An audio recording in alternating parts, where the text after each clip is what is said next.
Ты слушаешь Радио Мария.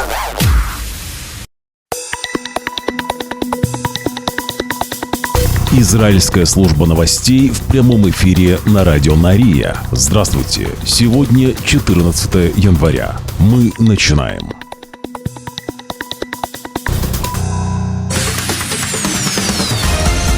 Главные новости Израиля.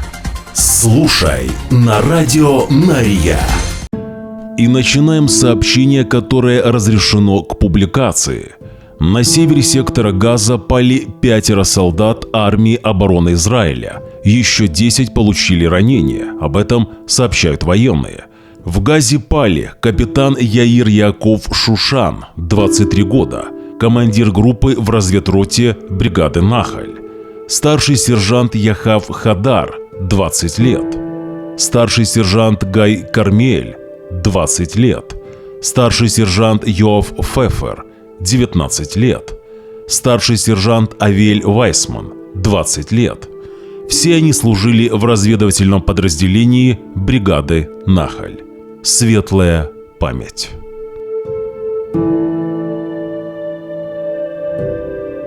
Новости на Радио Мария. Ну и уже армия обороны Израиля заявила, что предоставила семьям 5 солдат, о гибели которых было объявлено ранее, предварительное расследование. По данным расследования армии обороны Израиля, группа солдат разведывательного подразделения бригады Нахаль отправилась на задание в район Бейт-Хануна. Военнослужащие находились внутри здания и готовились использовать взрывчатку для проведения инженерных работ, когда взрывчатка сдетонировала. В результате детонации здание, в котором находились наши военные, обрушилось. В ЦАЛе добавляют, что причина взрыва все еще расследуется. Далее к другим событиям.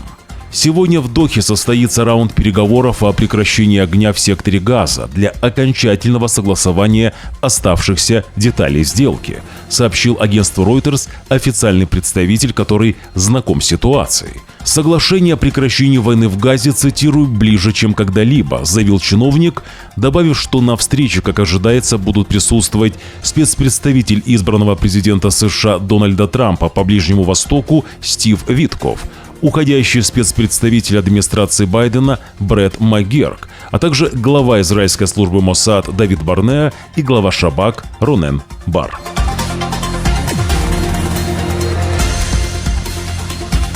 Израильские дипломаты заявляют, что в настоящее время Израиль находится на, цитирую, продвинутой стадии переговоров с Хамас о соглашении о прекращении огня, в результате которого террористическая группировка освободит часть израильских заложников.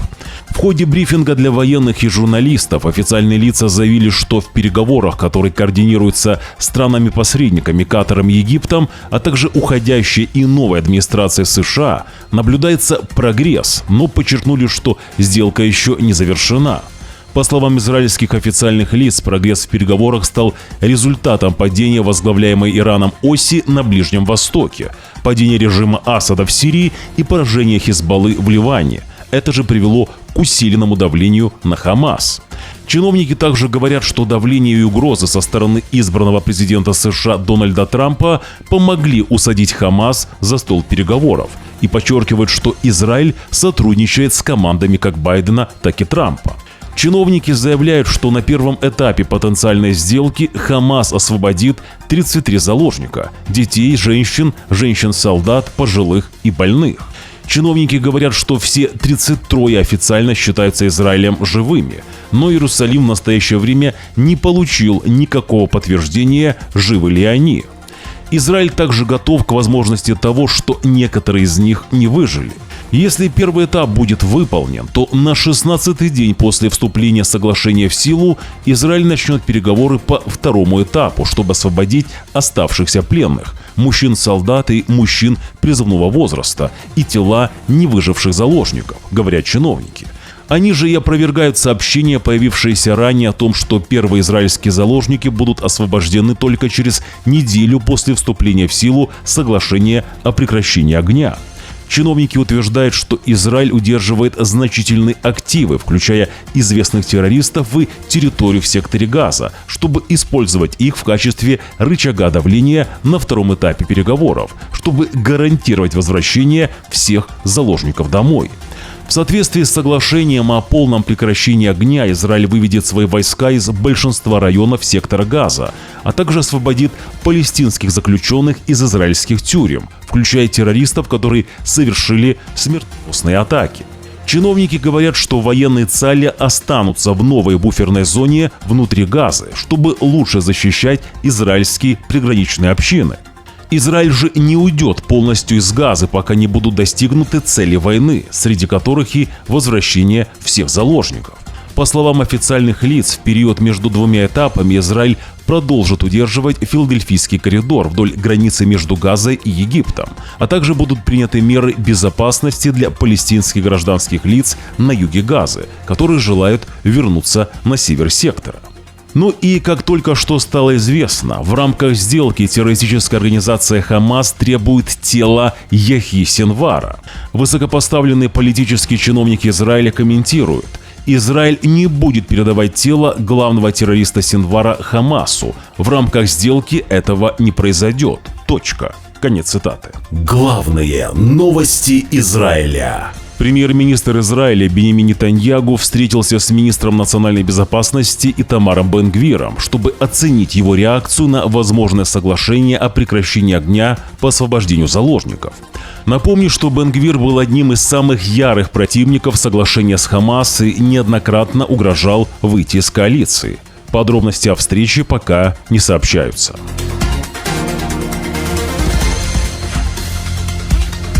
Группа семей павших солдат блокировала прошлым вечером 13 января въезд в Иерусалим в знак протеста против соглашения с Хамас о прекращении огня в секторе Газа.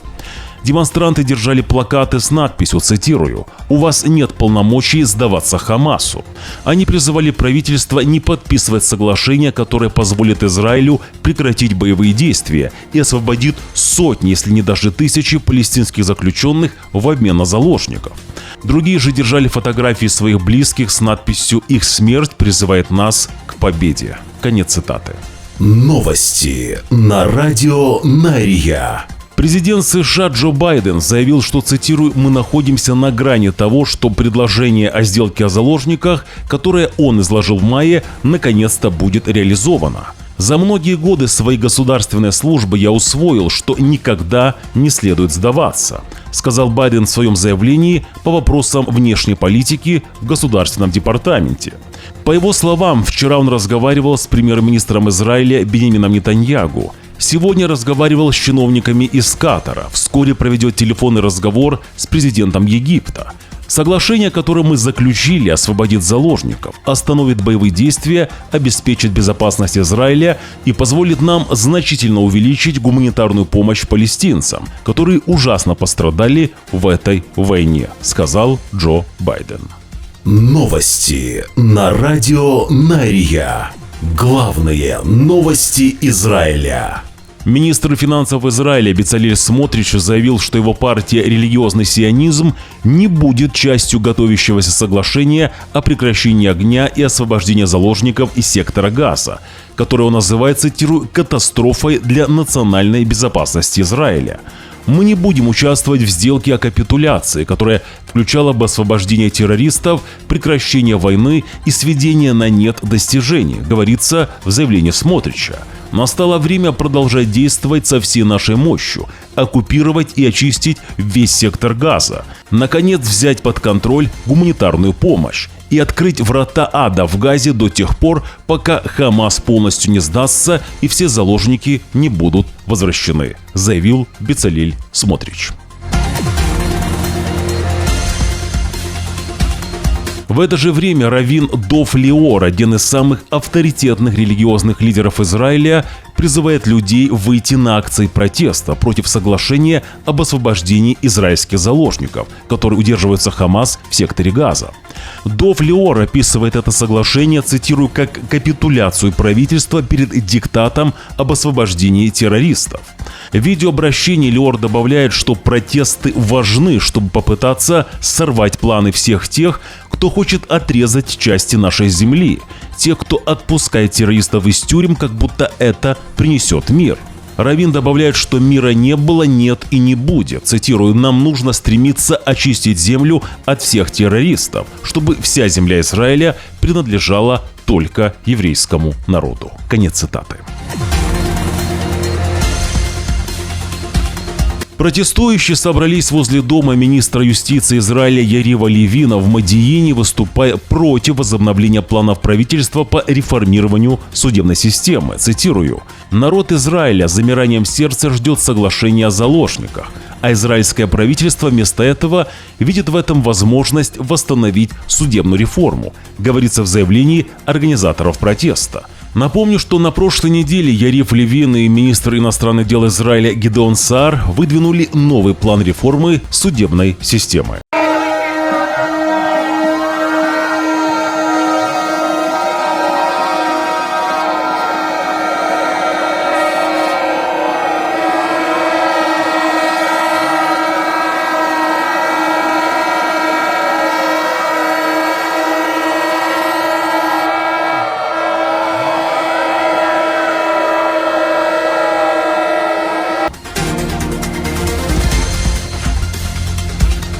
Сотрудники полиции Центрального округа закрыли на 60 дней частный садик в Модиине. Воспитательница и помощница воспитательницы были арестованы по подозрению в нападении на своих воспитанников. Полиция в сотрудничестве с инспектором дошкольных учреждений выписала административный ордер на закрытие детского сада сроком на 60 дней. Средиземноморская серая акула длиной около 1,5 метра была обнаружена на берегу в Хадере. В управлении природы и парков Израиля обратилась женщина, которая увидела тушу мертвой акулы во время прогулки по берегу. На место происшествия прибыли инспекторы управления, которые доставили акулу для проведения вскрытия и выяснения причин гибели в Центр спасения морских черепах. Ученые проверили, была ли эта акула ранее известна специалистам. Однако у нее не было номера. Таким образом, эта акула не помечалась ранее и ее передвижение не отслеживалось. Напомню, что в районе водосброса электростанции в Хадере ежегодно собирается несколько десятков акул. В Израиле акулы имеют большое значение для сохранения морских экосистем. Они сокращают численность слабых и медленных животных, укрепляя другие виды и морскую среду в целом. Новости на радио Нария. Напомню, что вернулся официальный телеграм-канал «Радио Нария». Подпишитесь уже сейчас. Там мы публикуем то, что не пропускает YouTube. Ссылку на наш телеграм-канал мы оставим в первом закрепленном комментарии под этим видео. Также отсканируйте своим телефоном QR-код на ваших экранах. Так вы сразу попадете в наш телеграм-канал. В поиске Telegram также можно ввести «Радио Нария» латинскими буквами. 80% зрителей нашего канала, видеоверсии новостей на YouTube-канале «Радио Нария» смотрят наши новости без подписки. Для поддержки «Радио Нария» уже сейчас нажмите на кнопку «Подписаться».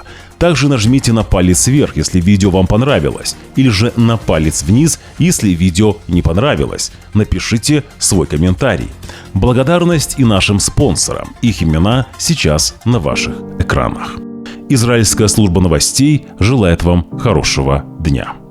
Уже завтра, в среду, 15 января, в 6 часов утра по Иерусалиму, мы снова в прямом эфире. Вы должны знать правду. До встречи.